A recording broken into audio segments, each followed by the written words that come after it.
Seahawks OC Darrell Bevell was very critical of Russell Wilson's performance in the Seahawks' 39-32 loss to the Cardinals. Here is what he said to Seattle Sports Radio KJR about one of the plays. We had full progression, kind of across the board for that one. We had a chance for Tyler Lockett, we had a chance for Doug Baldwin, and basically Russell said he just missed it. Bevell also singled out other plays where Wilson struggled during the same interview. Skip, what's going on here? Stephen A., shocking criticism from the offensive coordinator of the franchise quarterback.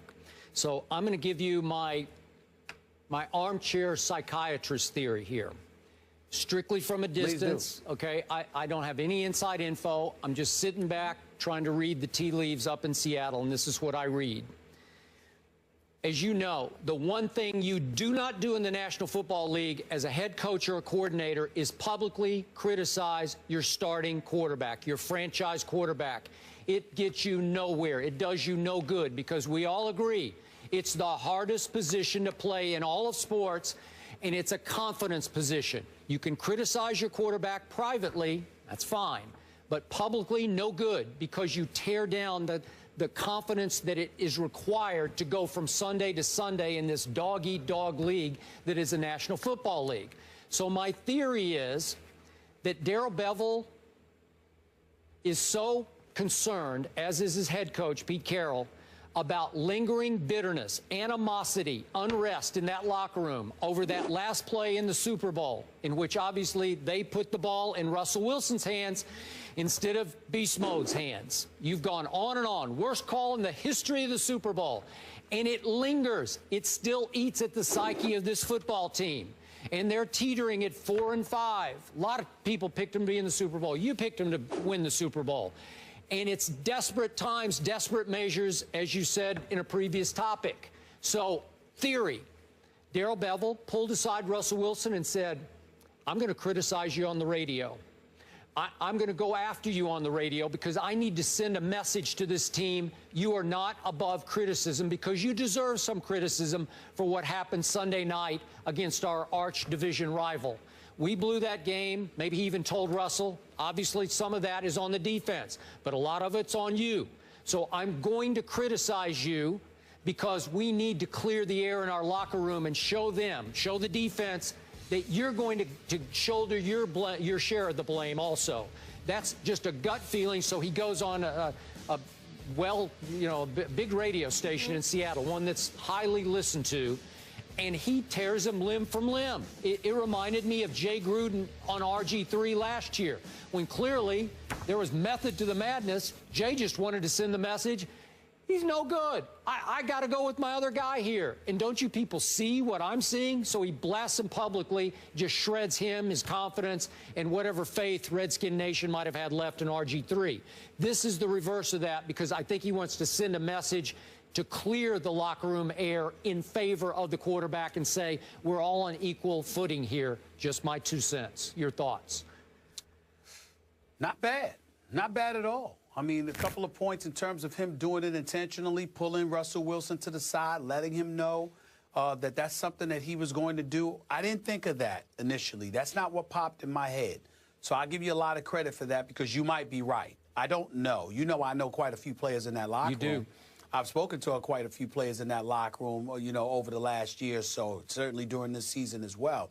What I would tell you, Skip Bayless, is that when I first saw, I'll give you what I thought when I first saw these comments.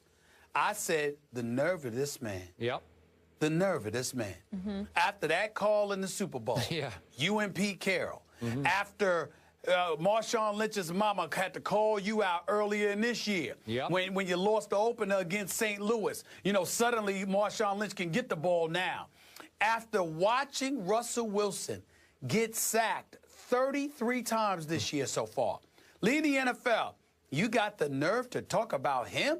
Let's count the ways. Is it Russell Wilson's fault that they're 18th in total offense? Is it Russell Wilson's fault that they're 20th in scoring? Is it Russell Wilson's fault that they're 21st on third down conversions? Skip Bayless, looking at this number. This is the Arizona game, because obviously a lot of this is feeding off of the Arizona game, right?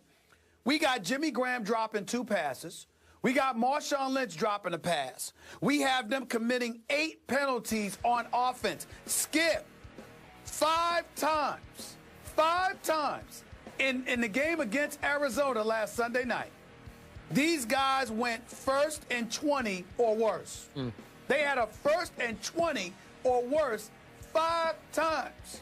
Okay? That's Russell Wilson's fault too?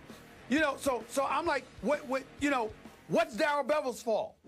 I understand that Doug Baldwin wants to come to the defense of his offensive coordinator, saying he's watch the games, he's making the right calls. There are plays there to be made. Absolutely.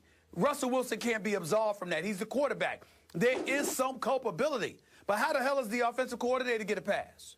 I mean, with your history, and listen, the Legion of Boom, the identity of this team was about the Legion of Boom on defense and beast mode. And in the Super Bowl, you went against beast mode. So much so, and then you got the offseason that came along, and then training camp arrived, and you didn't sign Cam Chancellor at the time. To the point where beast mode is walking around with a Cam Chancellor jersey on, all right, in support of his compatriot, all right, not to mention the fact that he was threatening to skip the first game, which I reported, because that's how disgusted he was that his man Cam Chancellor wasn't signed. Ultimately, you didn't sign him. You didn't restructure his deal. You didn't get him on board. He decided to end his holdout, come back to the team. There's some residue for that. We understand that. But that's the team. That ain't no excuse for the offense to be struggling the way they was. Whether it's Rawls or beast mode, you got Jimmy Graham added to this offense already. And you still looking like this with these penalties, this level of inconsistency. And not only that, Russell Wilson having minimal protection. You know what I saw against Arizona, Skip Bayless? I saw Russell Wilson running for his life half the time because he wasn't getting the level of protection that he needs and that he deserves. To me, that's on the offensive coordinator, too. So if you want to blame and point the finger at Russell Wilson, you might have a point with some plays, but there is no question the vast onus of it all falls on the shoulder of an offensive coordinator who, as far as I'm concerned, has gotten too much of a pass. The only person that's been willing to call him out is Marshawn Lynch's mama. And that's it. And by the way, she wasn't wrong. She was right. Tell me what did Marshawn Lynch's mama say that was wrong? I mean, if you think about it. I mean, you don't give him the ball in the Super Bowl, but you give him the ball against St. Louis. You put him in these precarious positions, running him into the ground. I mean, what is that? Okay. So I just look at Barry Bevell. I'm not sold on him. I think he got a lot of nerves calling out Russell Wilson, but all of that doesn't matter if Skip Bayless is right that he pulled Russell Wilson to the side. And said, this is a mechanism I'm going to use. I won't say anything then, but that's the only excuse he has for calling Russell Wilson out like this. If he gave him that heads up.